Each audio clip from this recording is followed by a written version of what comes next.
Welcome to our channel Ranjan study centre. आप सभी का हमारे चैनल पर स्वागत है। आज के इस वीडियो में मैं आप लोगों के लिए जनरल अवेयरनेस के कुछ इम्पॉर्टेंट टॉपिक्स आप लोगों के साथ डिस्कस करूंगा, जो कि आने वाले कंपटीशन के एग्ज़ाम के लिए काफ़ी इम्पॉर्टेंट्स हैं। तो आइए स्टार्ट करते हैं वीडियो को। वीडियो अगर अच्छा लगेगा तो ज़रूर चैनल को सब्सक्राइब कीजिएगा और वीडियो को अंत तक देखिएगा। तो जैसा कि आप लोग स्क्रीन पर देख रहे हैं कि ई रूपी prepaid E voucher truly cashless and contact lens payment, यानी कि पहले जो है भारत सरकार ने यूपीआई जो है वो लॉन्च किया था। यूपीआई जो है वो पेमेंट का एक माध्यम है जो कि पेमेंट को जो है तुरंत जो है कर देता है, और ये कैशलेस को बढ़ावा देने के लिए यूपीआई का इस्तेमाल किया गया था।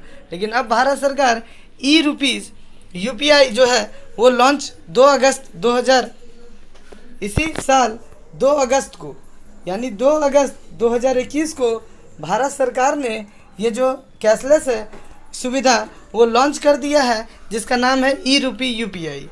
तो जैसा कि देख सकते हैं, देश में डिजिटल करेंसी रखने की दिशा में पहला कदम उठाते हुए हमारे प्रधानमंत्री श्री नरेंद्र मोदी जी सोमवार को इलेक्ट्रॉनिक वाउचर आधारित डिजिटल भुगतान प्रणाली जो है लॉन्च किए हैं शाम 4:30 पर।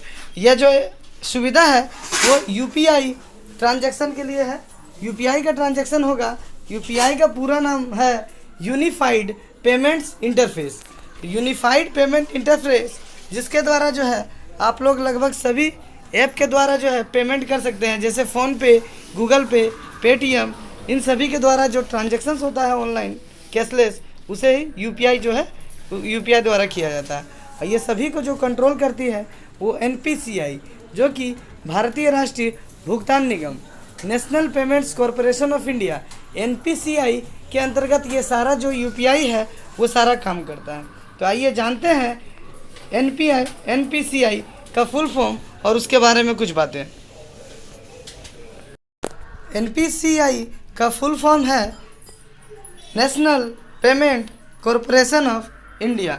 National payment corporation of India, जिसका जो हिंदी अर्थ है भारतीय राष्ट्रीय भुगतान निगम। एनपीसीआई का कार्य क्या है? तो national payment corporation of India का प्रमुख काम देश में बैंकिंग के माध्यम से जो है भुगतान प्रक्रिया को आसान और डिजिटल पेमेंट को बढ़ावा देना। यानी भारत में बैंकिंग के द्वारा जो डिजिटल पेमेंट को बढ़ावा दिया जा रहा है, जिससे जो है कैशलेस पेमेंट ज़्यादातर किया जाता है, वो एनपीसीआई का काम है। तो एनपीसीआई द्वारा देश में लाए गए नए डिजिटल पेमेंट विकल्प ने क्रांतिकारी बदलाव लाए हैं, जिसका प्रयोग आम जन आसानी से कर पा रहे हैं। तो भुगतान प्रक्रिया बेहद आसान हो गई है, जैसे स्वदेशी डेबिट कार्ड, रुपे कार्ड, भीम UPI, IMPS, ABPS, AEPS, NFS, Bharat bill payment system जिसको और एनईटीसी, ये सब जो है एनपीसीआई के अंदर ही कार्यरत जो है एक ऐप है या माध्यम है, जिसके द्वारा हम लोग जो है डिजिटल ट्रांजैक्शन करते हैं। तो एनपीसीआई के बारे में आप लोगों ने जाना। अब जानिए यूपीआई का फुल फॉर्म। तो यूपीआई क्या है? तो यूपीआई का फुल फॉर्म है यूनिफाइड पेमेंट इंटरफेस। तो यूपीआई होता है जो एनपीसीआई द्वारा विकसित भुगतान व्यवस्था में क्रांतिकारी परिवर्तन लाया है। इसके आने के बाद से कोई भी पैसे भेजने या प्राप्त करने में मात्र कुछ सेकंड लगते हैं तथा आप बैंक बैलेंस की जानकारी भी ले सकते हैं। यानी यूपीआई जो है वो कैशलेस जो है ट्रांजैक्शन का एक माध्यम है, जिसके द्वारा तुरंत जो है ट्रांजैक्शन जो है पैसों का आप लोग बैंक के द्वारा कर सकते हैं। तो यूपीआई का फुल फॉर्म आप लोगों को पता चला। तो जो सरकार ने जो ई रुपीज़ जो यूपीआई जो है यूपीआई जो लॉन्च किया है 2 अगस्त को, तो उसका क्या फ़ायदा है? तो ई रुपया एक कैशलेस और संपर्क रहित डिजिटल भुगतान है। सेवा प्रयोजकों और लाभार्थियों को डिजिटल रूप से जोड़ता है। विभिन्न कल्याणकारी सेवाओं को लीक प्रूफ डिलीवरी सुनिश्चित करता है। यानी कि यह एक ऐसी सुविधा है जिसके द्वारा जो है जो सरकार जिसको भी देना चाहेगी पैसा, उसको डायरेक्ट जो है पैसा अकाउंट में ना भेज के या किसी सरकारी अधिकारी के द्वारा ना भेज के उसे एक क्यूआर कोड जो है प्रोवाइड करेगी। तो जो ई रुपी है उसमें ई रुपी यूपीआई प्रीपेड ई वाउचर जो सरकार ने 2 अगस्त को लॉन्च किया है, इसके अंतर्गत सरकार अगर कभी भी देश के किसी भी व्यक्ति को, चाहे वो किसान हो, चाहे स्टूडेंट्स हो, चाहे कोई भी गरीब जनता हो, अगर सरकार किसी को कैश देना चाहती है, पैसा अगर उसे हेल्प करना चाहती है, तो उसे अब कैश न दे के उसके मोबाइल में जो है एक QR कोड भेजा जाएगा।